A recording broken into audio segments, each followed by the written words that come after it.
Rimi Baltiku grupis kogu aeg me tegutseme selles suunas, et natukene ühendada teatud protsessi analüüse nagu üle Baltikumi. Et see on nagu tsentraalne protsess ja noh, kuna tegelikult IKA jaoks me ju oleme nii-öelda üks ettevõtte Rimi Baltic. Neid ei huvita nagu detailini vaadata, et mis toimub seal kuskil Eestis Norde hüpermarketis, eks ole, et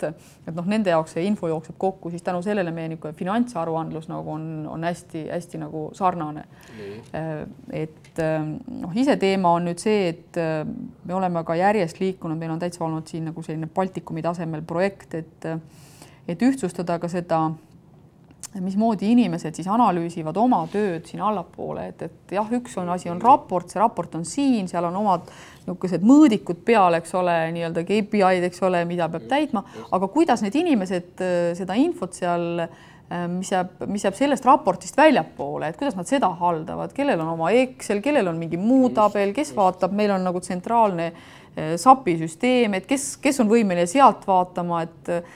noh, seda analüüsides selgus ka, et see on nagu täiesti seinast seinana. Ja see suurendab andmete usutavust ja no mingil määral läbipaistvust. küll, et ja seda,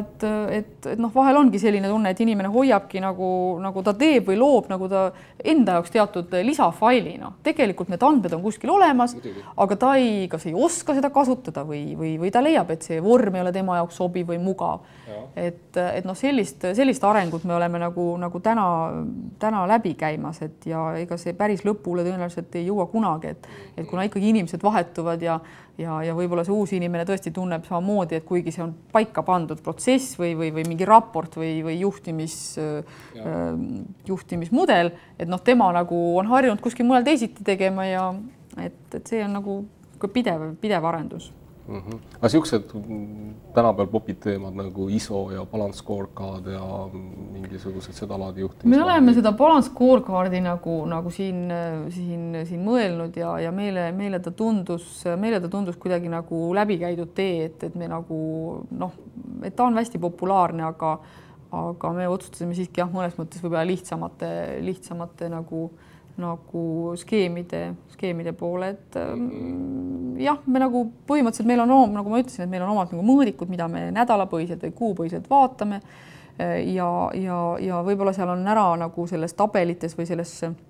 analüüsi poolel on nii-öelda trendline on see, et seda trendi, et kas see nüüd liigub üles või alla, et reeglina on seal ka ära näidatud see, et kas ta siis on nagu punane või roheline või kuskil keskel, et kuhu see nagu trend on, et kui tõesti kuskil on näha, et seda eesmärki ei olegi täidetud, noh, et siis vähemalt ja võib-olla on näha, et me ei täida seda mingi X perioodi jooksul, aga siis jälgida seda nagu trendi, et kas me kuhu me liigume, et kas ta nagu paraneb natukenegi või ta üldse ei parane. Et see trendi jälgimine on meil nagu niisugune oluline osa.